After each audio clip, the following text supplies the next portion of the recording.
भारत के स्वतंत्रता संग्राम का क्षेत्र बहुत व्यापक था।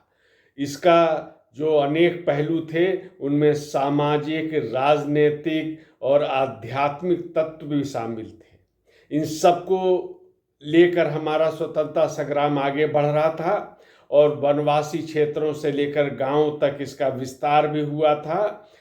लेकिन ब्रिटिश इतिहासकारों ने और उसके बाद वामपंथी इतिहासकारों ने केवल जो प्रसंग थे स्वतंत्रता संग्राम के उनके नकारात्मक रूप में ही प्रस्तुत किया और अनेक जो प्रसंग थे उनको तो अवहेलना की गई, उनको सामने लाया नहीं गया।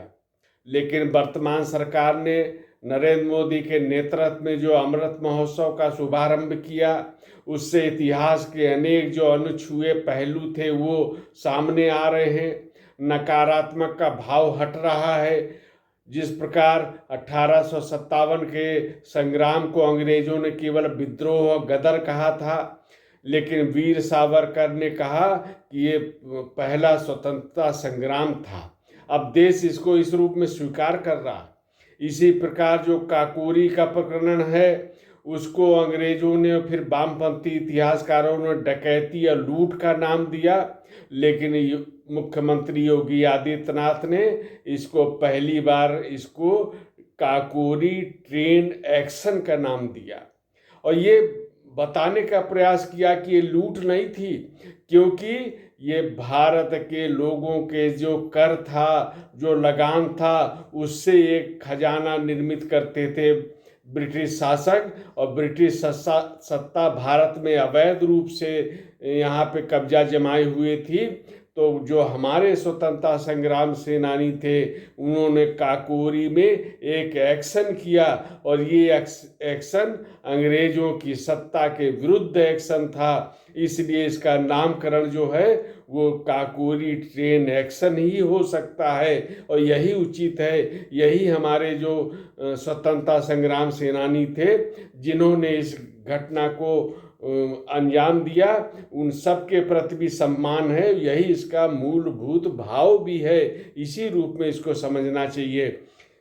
इसके अलावा जो काकोरी में हुआ वो पूरे देश में के लिए एक भी संदेश था। केवल 4,000 रुपये इसमें मिले थे, लेकिन जो हमारे सेनानी थे वो जानते थे कि केवल इस घटना से मात्र से कुछ बहुत बड़ा परिवर्तन होने वाला नहीं है, लेकिन जो वो एक संदेश दे रहे थे एक्शन के माध्यम से, उसने अंततः पूरे देश में जो स्वतंत्रता संग्राम था उसको आगे बढ़ाने में अपना योगदान किया है। देश के बड़े बड़े प्रतिष्ठित लोगों ने इनके मुकदमे लड़े और ये जो ट्रेन एक्शन था इसकी वर्षगांठ पर योगी आदित्यनाथ ने काकोरी में जाकर शहीदों को श्रद्धा सुमन अर्पित किए।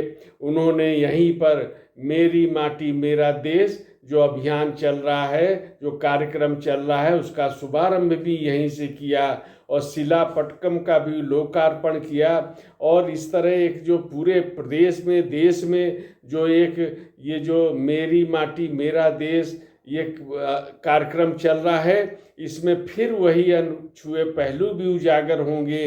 जो ग्राम पंचायत से लेकर नगर निकाय तक जो भी हमारे शहीद थे या स्वतंत्रता संग्राम सेनानी थे उनका भी उल्लेख होगा शिलाफलकम पर। और जो अमृत महोत्सव है उसका विजन भी सामने आएगा।